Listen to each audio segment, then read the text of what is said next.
अरे आज तो कुछ बांटना चाहिए, हमारी बेटी आई है।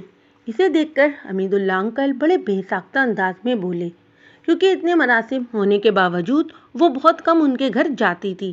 ज़्यादातर नादिया ही उनके पास आती थी। वो कुछ देर तो नादिया की बहनों के साथ बातें करती रही, लेकिन जब काफ़ी देर तक नादिया की आमद के आसार दिखाई ना दिए तो वो खुद उठकर नादिया के कमरे की तरफ चल दी। दरवाज़ा खोलते ही उसकी पहली नज़र बेड से टेक लगाए नादिया पर पड़ी, जो आंखें बंद किए पता नहीं किन किन सोचों में गुम थी। दरवाज़ा खुलने पर उसने आंखें खोली और हुब्बा पर नज़र पड़ते ही वो तेज़ी से बेड से उतरी और उसके गले लग गई। तुम कब आई? मुझे पता ही नहीं चला, वो अब इससे अलग होकर पूछ रही थी। मुझे तो आए हुए आधा घंटा हो गया है, तुम्हें ही तौफीक नहीं हुई कि कमरे से बाहर झांक लो। मुझे लगा अब्बू के मेहमान हैं, तुम्हारा कोई प्रपोजल आया है? कुछ भी शख्स कहने से पहले उसने तस्दीक करना ज़रूरी समझा था। हाँ, हमजा का। नादिया का सर नफ़ी में हिला। तो फिर? वो हैरान हुई। पप्पू तबस्सुम के बेटे का। वो? उब्बा को हैरत का झटका लगा, लेकिन इसके बरस नादिया का चेहरा सपाट था। यकीनन अंकल ने इनकार कर दिया होगा। उसके पुर यकीन अंदाज पर नादिया का सर नफ़ी में हिला। तो तुमने मना कर दिया? मुझसे तो किसी ने पूछा ही नहीं। क्या मतलब पूछा ही नहीं? शादी तुम्हें करनी हो तुमसे ही नहीं पूछा? उब्बा को बुरा लगा। मैंने अम्मी से कहा था कि मुझे पसंद नहीं। उन्होंने पहले तो मुझे काफ़ी बातें सुनाई, फिर ये कहकर चली गई कि जो पसंद है वो अपने बाप को बता दो। हाँ तो ठीक है ना, तुम अंकल को बता दो कि तुम किसी और को पसंद करती हो। ये इतना आसान नहीं है जितना तुम समझ रही हो। जिस तरह तुम अंकल से फ्रैंक हो, इनसे हर बात कर लेती हो, मैं तो ऐसा सोच भी नहीं सकती। तुम जानती हो हम तीनों बहनें शुरू से ही अब्बू से कितना डरती हैं, और अम्मी से बात की तो उन्होंने भी यूं रिएक्ट किया जैसे मैंने पता नहीं कितना बड़ा गुनाह कर दिया हो। अब की बार वो जब्त हो बेटी। हुब्बा कितनी देर खामोशी नज़रों से उसे देखती रही, लेकिन जब उसका रोना बंद नहीं हुआ तो उसे बोलना पड़ा। नादिया प्लीज़ यार, तुम रोना तो बंद करो। कहने के साथ ही उसने नरमी से उसके आंसू साफ किए। अगर तुम कहो तो मैं पापा से बात करूं, वो अंकल को समझाएं। नादिया ने रोते हुए नफ़ी में सर हिलाया। कोई फ़ायदा नहीं, मैं जानती हूँ अपने घर वालों को। अगर अंकल ने अब्बू से बात की तो वो उसे अपनी अना का मसला बना लेंगे और जिसमें मेरी शादी वहीं करेंगे, और मैं बेहया बेशरम कहलाऊंगी। हुब्बा कुछ बोलना चाहती थी, लेकिन ये बात उसकी नहीं नादिया की हो रही थी, और नादिया भी अपनी जगह सही थी। उसने गहरा सांस लिया और बोली, तुमने खजर को बताया? नहीं, क्या फ़ायदा, कुछ होना तो है नहीं। नादिया के मायूस लहजे पर उसे गुस्सा आ गया। तुम पहले से ही सब फर्ज करके क्यों बैठ जाती हो कि ऐसा नहीं हो सकता? होने को तो कुछ भी हो सकता है, बस हिम्मत होनी चाहिए। इससे पहले वो मजीद कुछ कहती, नादिया की छोटी बहन अंदर आ गई। बाजी, खाना लग गया है, अम्मी आप दोनों को बुला रही हैं। तुम जाओ अब्बा, मुझे भूख नहीं है। तुम्हारी नाराज़गी अपने घर वालों से है, अब कम से कम मेरे लिए तो चलो और खाना खाओ। उठो, शाबाश। हुब्बा ने उसका हाथ पकड़कर उठाया तो खामोशी से उसके साथ चल पड़ी।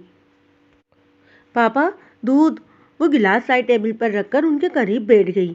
उन्होंने किताब से नज़र हटाकर उसका चेहरा देखा। क्या कोई बात करनी है? इसके यूं फुर्सत से बैठने पर उन्होंने मुस्कुराकर कहते हुए किताब बंद करके साइड टेबल पर रखी और ऐनक उतारकर बगौर उसको देखने लगे। वो उनके इतने सही अंदाजे पर अपनी जप मिटाने के लिए उसने दूध का गिलास उनके आगे कर दिया। अंकल ने जिस प्रपोजल का मशवरा करने के लिए आपको बुलाया था, बात हुई? हाँ, हमीदुल्लाह की बहन का बेटा है। तो फिर आपने क्या कहा उन्हें? उसके सवाल पर उन्होंने कुछ हैरत से उसे देखा। मुझे क्या कहना था भाई, वो उसकी बहन का बेटा है, उनका देखा बाला है, और क्या चाहिए? पापा, हुब्बा झुंझलाकर बोली, किसी प्रपोजल को एक्सेप्ट करने के लिए ये कौन सा फार्मूला है कि अपने हैं? वो मुंह बिगाड़ कर बोली, मुझे तो अंकल की समझ ही नहीं आती। यही सब करना था तो बेटियों को पढ़ाने की क्या ज़रूरत थी? पहले उनको शऊर दिलाते हैं, और जब इस शऊर को इस्तेमाल करने का मौका आता है तो वालिदैन चाहते हैं दिमाग और आंखें बंद कर लो, और जिस कुएं में हम धक्का दे रहे हैं इसमें आंखें बंद करके कूद जाओ। उसके इतने गसीले और नाराज अंदाज पर मंजूर साहब ने गिलास वापस रखा और सीधे होकर बैठ गए। अपनों में शादी करना अंधा कुआं कैसे हो गया? पापा, अंकल ये नहीं देख रहे कि उसका बैकग्राउंड क्या है, इसकी तालीम क्या है। नादिया एमए कर रही है और वो एफए, कोई जॉब भी नहीं करता। स्टोर है उसके फादर का जिसमें उसके 2 भाई और भी हकदार होंगे। 2 बहनों की शादी होने वाली है। आप तसव्वुर करके देखें क्या फ्यूचर होगा नादिया का। क्या माँ बाप से ज़्यादा अपनी औलाद का कोई भला सोच सकता है। ये कहते हुए उनके चेहरे पर गहरी संजीदगी थी। और जहाँ तक तालीम की बात है, तालीम बहुत मैटर करती है, लेकिन ऐसी तालीम का क्या फ़ायदा जो बीवी को इज्जत ना दे। और रही दौलत, वो तो औरत का नसीब होती है। और उसकी कई मिसालें अक्सर झोंपड़ियों वाली महलों में और महलों वाली झोंपड़ियों में पहुंच जाती हैं। हो सकता है आपकी ये बातें ठीक हो, लेकिन शादी करने के लिए मेरा नज़रिया इससे बिल्कुल मुख्तलिफ है। शादी के शादी के लिए अमीर होना बहुत ज़रूरी है और गुड लुकिंग तो मस्ट है। इसकी अंगुलियों पर गिनवाने पर मंजूर साहब हंस पड़े। पापा, आप अंकल को समझाएं कि वो रिश्ता ना करें। उब्बा, बेटा कैसी बच्चों जैसी हरकतें कर रही हो। मैं कैसे मना कर सकता हूँ और किस बुनियाद पर। पापा, ये जो मैंने आपको इतने रीज़न दिए हैं, इनका क्या। वो सब बचकाना है। उब्बा खामोश होकर उनका चेहरा देखने लगी। और अगर मैं ये कहूँ कि वो किसी और को पसंद करती है तो। मंजूर साहब की नज़रें उसके चेहरे पर जम गईं, जो कहने के बाद अब नज़रें गोद में रखे हाथों पर जमाए बैठी थी। कौन है वो। हमारे साथ पढ़ता है, सीनियर है हमसे। नादिया को पसंद करता है और शादी करना चाहता है। और नादिया जी वो भी, लेकिन अंकल से बात नहीं कर सकती। उसे लगता है अंकल नहीं मानेंगे और उसकी जो बेइज्जती होगी वो अलग। ठीक कहती है वो, लेकिन पापा ये कोई हल नहीं। शादी खुशी का दूसरा नाम है और वो खुश नहीं। आप अंकल से बात करें। अब की बार वो कुछ नहीं बोले, लेकिन सोच की परछाइयाँ इनके चेहरे पर वाज़ेह थीं। अगर वो लड़का वाकई मुखलिस है तो उससे कहो अपना रिश्ता भेजे। वो कहकर लेट गए। कल मैंने पापा से बात की थी तुम्हारे लिए। हुब्बा ने चिप्स खाते हुए नादिया को देखा, जो बेदिली से गिलास में स्ट्रॉ घुमा रही थी। मैंने इन्हें हमजा के बारे में बता दिया। नादिया की सारी बेदिली हवा हो गई। उसने पूरी आंखें खोलकर हुब्बा को घूरा, जो शरारती अंदाज में मुस्कुरा रही थी। तुमने अंकल को हमजा के बारे में बता दिया। ओह मेरा खुदा, क्या सोचते होंगे वो मेरे बारे में। और अगर उन्होंने अब्बू से कुछ कह दिया तो। नादिया का रंग बिल्कुल सफ़ेद पड़ गया था। हुब्बा ने कोल्ड ड्रिंक का लंबा सा घूंट भर पीकर उसे देखा। पापा ऐसा कुछ नहीं करेंगे। और तुम तो ऐसे मर रही हो जैसे मैंने तुम पर पता नहीं कौन सा जुल्म का पहाड़ तोड़ दिया हो। क्या तुम हमजा से शादी नहीं करना चाहती। पापा ने कहा है उसे कहो अपना प्रपोजल भेजे, फिर वो कुछ कर सकेंगे।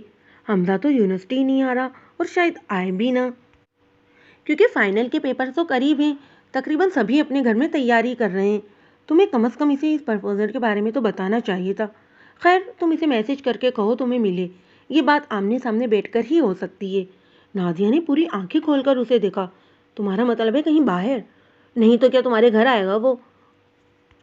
और इतने दीदे फाड़कर देखने की जरूरत नहीं। वो इंसान है, कोई आदमखोर नहीं जो तुम्हें खा जाएगा।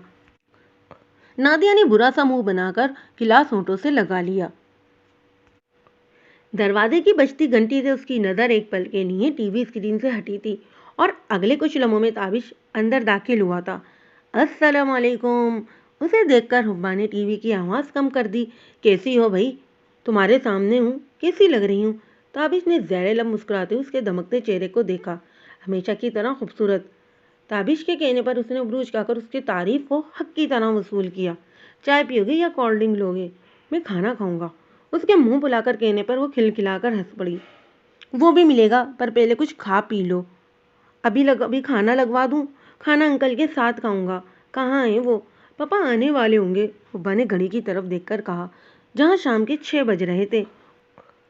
उज़मा, ताबिश भाई के लिए शरबत ले आओ। हुब्बा ने दरवाजे की तरफ मुंह करके कहा। तभी दरवाजे की दोबारा घंटी बजी। लो, पापा आ गए। उसने ताबिश से कहा, जो सोफे की पछ से टेक लगाए स्पोर्ट चैनल देख रहा था। उसके कहने पर एकदम सीधा होकर बैठ गया। अस्सलाम वालेकुम अंकल। मंसूर साहब के अंदर दाखिल होते ही वो एहतरामन खड़ा हो गया। उसको देखकर मंसूर साहब पहले चौंके, फिर मुस्कुराकर मुसाफा करके उसके साथ ही बैठ गए। हाँ भाई, बरखुदार कैसी पढ़ाई जा रही है। First class uncle. आज लास्ट पेपर था। हॉस्टल भी बंद हो रहा था। कल घर जा रहा था, सोचा आपसे और रूपा से मिलता हुआ जाऊं। बहुत अच्छा किया। और तुम्हारी अम्मी और बहन कैसी हैं। कल अम्मी से बात हुई थी, सब खैरियत से हैं। आपको भी सलाम कह रही थी और कह रही थी कि आपको फ़ोन करेंगी। इन्हें आपसे कोई ज़रूरी बात भी करनी है। मंजूर साहब ने उलझी नज़र से ताबिश को देखा। तभी उनकी नज़र अंदर आती हुब्बा पर पड़ी तो वो सर झटककर बात बदल गए। बेटा, ताबिश को कुछ खिलाया भी है या भूखा ही बैठा रखा है। पापा, मैंने तो कहा था खाना लगा दूं, लेकिन उसने कहा कि आपके साथ खाएगा। चलो, یہ تو اچھا ہے، تم کھانا لگاؤ، میں چینج کر کے آتا ہوں۔ جب وہ کپڑے تبدیل کر کے آئے تو تابش کرسی پر بیٹھا ان کا ہی منتظر تھا۔ واہ بھی واہ، بڑی اچھی خوشبو آ رہی ہے۔ جی صاحب جی، بریانی بنائیے اور آپ کے لیے ٹنڈے کالی مرچ ڈال کر۔ عظمیٰ کے کہنے پر ان کا منہ پورا سا بن گیا، جبکہ ان کا چہرہ دیکھ کر وہ تینوں ہنس پڑے۔ بھائی عظمیٰ، ہمارے لیے بریانی اور انکل کے لیے ٹنڈے، وہ بھی مرچوں کے بغیر۔ یہ سزا کیوں؟ تابش نے ہاتھ ہڑی کے نیچے رکھ کے مصنوعی حیرت سے عظمیٰ کو دیکھا۔ باجی کے کہنے پر اس بات پر اس نے جلدی سے حبا کی طرف اشارہ کیا۔ صحت دیکھیے پاپا کی، کتنے ویک ہو گئے ہیں، ڈاکٹر نے چکنائی اور مرگن گیر کھانوں سے منع کیا ہے۔ حبا کے کہنے پر اس نے غور سے منظور صاحب کی طرف دیکھا۔ وہ واقعی اسے پہلے سے کمزور لگے تھے۔ ڈاکٹر کو دکھایا ہے انکل؟ کیونکہ آپ کی صحت مجھے کافی ڈاؤن لگ رہی ہے۔ منظور صاحب نے ایک نظر تابش کو دیکھ کر حبا کو دیکھا، جو پریشانی سے انہیں دیکھ رہی تھی۔ وہ مسکرا دیے۔ بھائی اب اس عمر میں چھوٹی موٹی کمزوریاں تو آ ہی جاتی ہیں، اب احتیاط کر رہا ہوں۔ انہوں نے پلیٹ میں ٹنڈے کا سالن ڈالتے ہوئے کہا۔ شروع کرو بیٹا، انہوں نے ہاتھ روکے تابش اور حبا سے کہا۔ عظمیٰ گھر چلی گئی کیا؟ کھانے کے بعد وہ برتن سمیٹ کر کچن میں چلی آئی۔ وہ چائے کا پانی رکھ رہی تھی کہ تابش کی آواز پر چونکی۔ تم کیوں آ گئے؟ میں چائے لا تو رہی ہوں۔ تابش کو کچن کے دروازے پر کھڑا دیکھ کر وہ مسکرا کر بولی۔ اندر بور ہو رہا تھا، سوچا یہیں آ جاؤں۔ آج بریانی کافی اچھی بنائی تھی، لگتا ہے عظمیٰ کی کوکنگ اچھی ہو گئی ہے۔ ہاں شکر ہے، ورنہ پرابلم ہوتی تھی۔ تم بھی کچھ سیکھ لو اس سے۔ تابش نے زیر لب مسکراتے ہوئے اسے دیکھا۔ کیوں؟ عظمیٰ ہے تو پکانے کو۔ وہ پانی میں پتی ڈال رہی تھی۔ عظمیٰ ساری عمر تو تمہارے ساتھ نہیں رہے گی نا؟ کیا انکل جہیز میں عظمیٰ تمہارے ساتھ بھیجیں گے؟ حبا نے غصے سے اسے دیکھا۔ عظمیٰ نہیں ہوگی تو کوئی اور ہوگی، تمہیں میرے لیے اتنا پریشان ہونے کی ضرورت نہیں۔ کیوں؟ تابش زور سے بولا۔ میں پریشان نہیں ہوں گا تو اور کون ہوگا؟ مطلب؟ حبا پوری طرح اس کی طرف مڑ کر اسے دیکھنے لگی۔ آخر کار آپ کو شادی کر کے میرے گھر جو آنا ہے، اور میرے گھر کوئی عظمیٰ اور عظمیٰ جیسی کوئی نہیں ملے گی۔ وہ جو پوری توجہ سے تابش کو دیکھ رہی تھی، اس کی بات پر ایک پل کے لیے حیران اور پھر پتہ نہیں کون سی کیفیت کا شکار ہو کر رخ موڑ گئی۔ تمہیں یہ غلط فہمی کیوں ہوئی؟ اب کی بار یہ سوال کرتے ہوئے اس کی آواز دھیمی تھی۔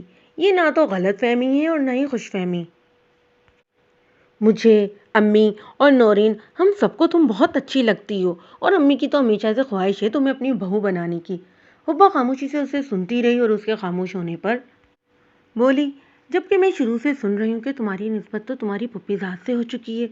وہ جو کسی اور جملے کی توقع کر رہا تھا، یہ سن کر بدمزہ ہوا۔ وہ کوئی یار نسبت نہیں تھی، صرف بچپن کی بات تھی، صرف ابو ایسا چاہتے تھے۔ لیکن میں نے تو سنا تھا کہ تم بھی ایسا چاہتے تھے۔ اس کی بات کاٹ کر وہ چڑھانے والے انداز میں بولی، اگر میں ایسا چاہتا تو اب تک وہ میری بیوی ہو چکی ہوتی۔ امی انکل سے ہماری منگنی کی بات کرنا چاہتی ہیں، اور کوئی بھی جواب دینے سے پہلے یہ سوچ لینا یہ امی اور نورین کی ہی نہیں، میری بھی خواہش ہے۔ حبا نے جواب دینے کے بجائے خاموش نظر اس پر ڈالی اور باہر نکل گئی۔ فائل پر لکھتا اس کا ہاتھ رک گیا تھا۔ چکر تو انہیں صبح سے آ رہے تھے، لیکن اب ایک دم آنکھوں کے سامنے اندھیرا چھا گیا۔ ہاتھ میں پکڑا پین ایک طرف پھینک کر انہوں نے اپنا چکراتا ہوا سر فائل پر ٹکا دیا۔ پتہ نہیں کتنے ہی لمحے بے ہوشی میں بیت گئے تھے۔ نیم بے ہوشی کی کیفیت میں انہیں احساس ہوا جیسے کسی نے ان کا نام پکارنے کے ساتھ انہیں کندھے سے پکڑ کر جھنجھوڑ دیا ہو۔ انہوں نے بے مشکل اپنی بند ہوتی آنکھوں کو کھولا اور حمید اللہ کے ساتھ آفس کا دوسرا اسٹاف بھی ان کے گرد کھڑا انہیں پریشان نظروں سے دیکھ رہا تھا۔ تمہیں کیا ہوا ہے؟ حمید اللہ نے ان سے سوال کیا، اور انہیں یاد آیا کہ ان کے سر میں شدید درد تھا، لیکن اب شدت کا وہ احساس نہیں تھا۔ پتہ نہیں یار، چکر سا آ گیا تھا، لیکن اب میں ٹھیک ہوں۔ حمید اللہ سے کہنے کے بعد باقی لوگوں سے مسکرا کر انہوں نے خود کو ٹھیک ظاہر کیا تھا۔ سارا اسٹاف انہیں حسب توفیق مشورے دے کر دوبارہ اپنے کاموں میں مصروف ہو گیا تھا۔ یہ سر کا چکرانا معمولی تو نہیں ہو سکتا، کیونکہ اب تک تمہارے چہرے کا رنگ نارمل نہیں ہوا۔ حمید اللہ قدرے پریشانی سے ان کا پلہاٹ مائل رنگ دیکھ رہے تھے۔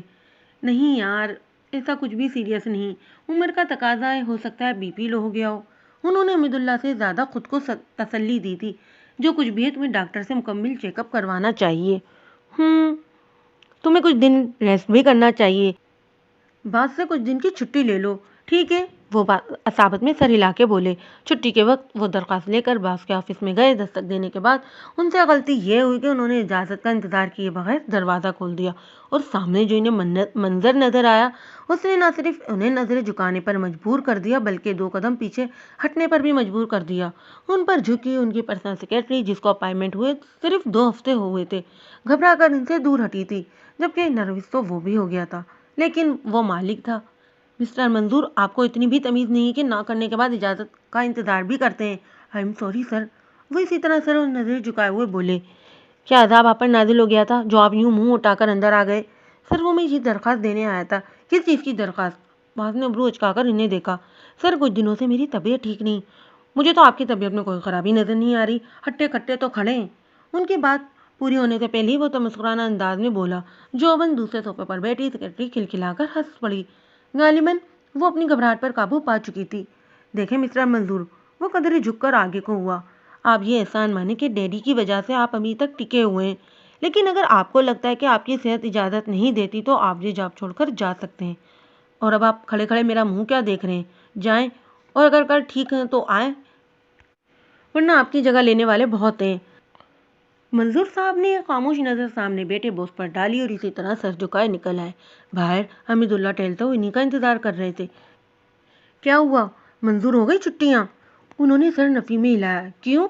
जोबन, जो उनसे कहा गया था उन्होंने हमीदुल्ला को बता दिया। कुछ लम्हों के लिए तो वो बोल ही नहीं सके। मुझे तो ये समझ में नहीं आता कि कुरैशी साहब के घर कैसा शैतान पैदा हो गया है। खुद वो कितने परहेजगार आदमी हैं और बेटा कैसा गंदा और अयाश। इसकी इन बुरी हरकतों की वजह से कंपनी की रिपोर्टेशन भी ख़राब हो रही है। ये 7वीं सेक्रेटरी है जो इसने बदली है। जब दिल भर जाता है निकाल देता है। वो मिसेस परवीन याद है, कितनी ईमानदार और नेक खातून थी। आते ही इन्हें निकाल दिया और उसके बाद तो रोज़ ही नया चेहरा देखने को मिलता है। ऑफिस की सीढ़ियाँ उतरते हुए गायब दिमागी से हमीदुल्ला की बातें सुन रहे थे। आओ मैं तुम्हें छोड़ देता हूँ। अपने स्कूटर की तरफ बढ़ता देखकर हमीदुल्ला बोले। वो सर हिलाकर हमीदुल्ला के पीछे चलने लगे। हमीदुल्ला, हुब्बा को मेरी तबीयत के बारे में मत बताना, वरना वो परेशान हो जाएगी। हमीदुल्ला ने एक नज़र इन्हें देखा और फिर सर हिला दिया। हुब्बा, क्या हम ठीक कर रहे हैं? नादिया ने हाथ मसलते हुए हुब्बा को देखा, जो चादर सर पर जमाने के बाद अब इसी चादर से मुंह को ढांप रही थी। क्या कर रहे हैं हम? हुब्बा ने हाथ रोककर हैरत से नादिया से सवाल किया। यूं छुपकर बाहर जाना और किसी ने देख लिया तो? मैं पहले यूं नहीं गई। उसकी परेशानी को हुब्बा ने बड़ी संजीदा नज़रों से देखा। इसके यूं देखने पर वो घबराकर इधर उधर देखने लगी। तुम्हारा क्या मतलब है? मैं पहले यूं इस हुलिये में क्लासेस बंक करके रेस्टोरेंट में लड़कों से मिलने जाती हूँ? नहीं यार, मेरा ये मतलब नहीं था। नादिया की घबराहट में एकदम इजाफा हुआ। तो और क्या मतलब समझूं? क्या मैं इस काम में बहुत एक्सपर्ट हूँ? तुम्हारी वजह से वो काम करने जा रही हूँ जो कभी मैंने सोचा भी नहीं था। और क्या मुझे डर नहीं लग रहा कि वहाँ मुझे देखकर कोई क्या सोचेगा? यहाँ तो दोस्ती में भी हमदर्दी महंगी पड़ रही है। बैठी रहो, मैं नहीं जा रही। उसने एकदम जज्बाती अंदाज में चादर नोच कर सर से उतारी थी, जबकि नादिया का मुंह तो रोने वाला हो गया था। उसने रोहानसी होकर हुब्बा का हाथ बाजू थाम लिया। सॉरी हुब्बा, तुम जानती हो ना, मैं तुम्हारी तरह बिल्कुल भी बहादुर नहीं और नहीं इतनी कॉन्फिडेंस हूँ। तुम्हारे पास तो अंकल का भरोसा है, जबकि मेरे पास। कहकर वो खामोश हो गई। तो हुब्बा ने दरीदा नजरों से इसका झुका सर देखा, जहाँ से आंसू टप टप गिर रहे थे। हुब्बा ने गहरा सांस हवा में छोड़ा। वो लोग यूनिवर्सिटी से काफ़ी दूर आ गई थी, लेकिन इसके बावजूद कोई रिक्शा, कोई टैक्सी नहीं मिल रही थी। तभी नादिया ने बाएं तरफ खड़ी गाड़ियों को देखा। ये किसी अस्पताल का पिछला हिस्सा था। इन गाड़ियों से फासले पर इसे एक टैक्सी नजर आई। वो हुब्बा को रुकने का कहकर आगे बढ़ी। टैक्सी के करीब पहुंचकर उसे मायूसी हुई, क्योंकि उसे वहाँ कोई नजर नहीं आया था। तभी नजर घुमाने पर उसे एक आदमी नजर आया, जिसके हाथ में टायर था। करीब आने पर वो सवालिया नजरों से नादिया को देखने लगा। नहीं बीबी, ये टैक्सी इन साहब की है, मैं तो मैकेनिक हूँ। उसने दरख्त के नीचे खड़े आदमी की तरफ इशारा किया, जो उसकी तरफ मुश्त किए मोबाइल पर बिजी था। नादिया ने हुब्बा को मोबाइल पर कॉल करके उसे टैक्सी मिलने की खुशखबरी सुनाई और खुद टैक्सी ड्राइवर की तरफ चल पड़ी। सुनिए भाई, माल रोड तक जाना है। उस शख्स ने फ़ोन कान से हटाकर हैरत से नादिया को देखा। वो टैक्सी आपकी है ना? उसकी हैरत पर नादिया को वजाहत करनी पड़ी। सॉरी, मैं इस वक्त फ्री नहीं। उसने बेजारी से कहकर मोबाइल दोबारा कान से लगा लिया। हैं? नादिया मुंह खोले उसे देखने लगी। इसे यूं खड़ा देखकर सामने खड़े शख्स ने माथे पर बल डालकर उसे देखा तो नादिया खंजल होकर वापस मुड़ गई। सामने से हुब्बा तेजी से चलती उसी की तरफ आ रही थी। चलें फिर? उसके करीब पहुंचते हुए वो फूली सांस के साथ बोली। इस टैक्सी ड्राइवर ने मना कर दिया है, नादिया ने बुरा सा मुंह बनाकर कहा। क्यों? हुब्बा ने पूरी आंखें खोलकर उसे देखा। कहता है वो फ्री नहीं। अब के हुब्बा ने बायां उबरूज खाकर नादिया को देखा और हुब्बा फौरन शुरू हो गई। इंसान को अपनी रोजी पर लात नहीं मारनी चाहिए। आपके पैसेंजर खड़े और आप हैं जो एटीट्यूड दिखा रहे हैं। वो माथे पर बल डाले गुस्से से तेज बोलती जा रही थी। हमें भी कोई शौक नहीं इस फटीचर टैक्सी में बैठने का, लेकिन मजबूरी है, हमें कहीं ज़रूरी पहुंचना है और दूसरी कोई सवारी नहीं मिल रही। मुकाबिल की हैरत अब दिलचस्पी में बदल गई थी। कहाँ जाना है आपको? उसके सवाल पर वो हैरान हुए बगैर मतलूबा जगह का पता बताकर शाना अंदाज में चलती हुई टैक्सी के खड़ी करी नादिया को इशारा किया। क्या हुआ? नहीं माना? अरे मानता कैसे नहीं, मैं बात कर रही थी। वो मुस्कुराकर बोली। आप ठहरे, मैं गाड़ी की चाबी लेकर आता हूँ। अपने पीछे इन दोनों ने इस टैक्सी ड्राइवर की आवाज़ सुनी। यार, अब क्या इतनी तरक्की हो गई कि टैक्सी की चाबियाँ अस्पताल से मिलने लगी हैं? नादिया अस्पताल की इमारत की तरफ जाते टैक्सी ड्राइवर को देखकर बोली। हमारा काम हो रहा है ना, हमें क्या चाबियां अस्पताल से मिली हवालात से? टैक्सी ड्राइवर को आता देखकर वो दोनों टैक्सी में बैठ गई। रेस्टोरेंट के करीब पहुंचकर उन दोनों ने निकाह वाली चादरें उतारकर अपने हेडबैग में रखी, बालों में बुरिश किया। ड्राइवर ने सरसरी नज़र से शीशे पर डाली और नकाबपोश हसीनाओं के जलवे देखकर उसके दीदे फटने के करीब खुल गए। हुब्बा की नज़र सामने पड़ी तो उसके माथे पर बल पड़ गए। वो उसे सख्त सुनाना चाहती थी, लेकिन नादिया के उतरने और हमजा को मुंतजिर खड़े देखकर वो उतर गई थी। लेकिन इसके करीब से गुजरने पर वो इस पर खूंखार नज़र डालना नहीं भूली थी। क्या मंगवाऊं, ठंडा या गरम? मुसलसल 5 मिनट की खामोशी के बाद हमजा को पूछना पड़ा था। हुब्बा ने नजरें घुमाकर साथ बेटी नादिया को देखा, जो सर झुका अपने दोनों हाथों को देखने में मसरूफ थी। हुब्बा ने खंगार कर गला साफ किया और हमजा की तरफ मुतवज्जा हुई, क्योंकि जानती थी कि मोहतरमा तो गूंगे का गुड़ खाकर बैठ चुकी है। अब जो भी बकवास करनी है उसे ही करनी है। हम यहाँ खाने पीने नहीं आए, बल्कि कुछ बात करने आए, और तुम जानते हो कि वो क्या बात है। हुब्बा के कहने पर हमदा ने एक नज़र नादिया पर डालकर दोबारा हुब्बा को देखा। हाँ, नादिया ने मुझे बताया था, लेकिन तुम बताओ मुझे क्या करना चाहिए? क्या मतलब क्या करना चाहिए? हुब्बा के माथे पर बल पड़ गए थे। तुम पिछले 1 साल से नादिया के पीछे मोहब्बत की बांसुरी बजाते फिर रहे हो और अब हमसे पूछ रहे हो क्या करना चाहिए। उसके इश्तियाल भरे अंदाज पर नादिया ने घबराकर उसके हाथ पर हाथ रखकर उसे ठंडा करने की कोशिश की। हाँ, मैं भी नादिया से मोहब्बत करता हूँ, लेकिन मैं मजबूर हूँ।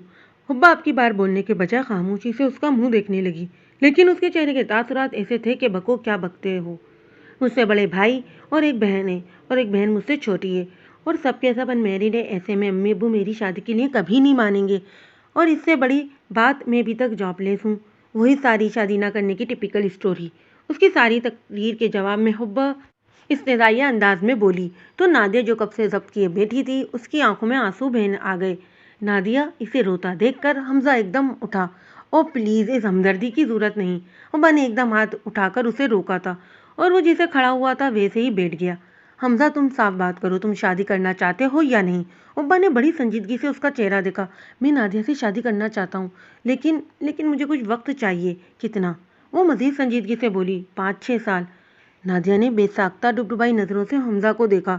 तुम जानते हो ऐसा मुमकिन नहीं। नादिया से छोटी 2 बहनें, और वो भी इस उम्र में कि इनकी शादी कर दी जाए। हमजा कुछ देर पुरसोच अंदाज में मेज़ की सतह को घूरता रहा, जबकि नादिया की उम्मीद भरी और हुब्बा की संजीदा नज़रें उसी पर जमी थी। अम्मी अब्बू नहीं मानेंगे। ओके फाइन, आज के बाद तुम्हारा और नादिया का कोई वास्ता नहीं।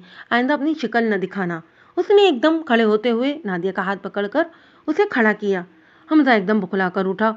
न हुब्बा, नादिया प्लीज़ बात तो सुनो। लेकिन हुब्बा नादिया को खींचते हुए बाहर ले आई, लेकिन चंद कदम पर ठिठक कर रुक गई।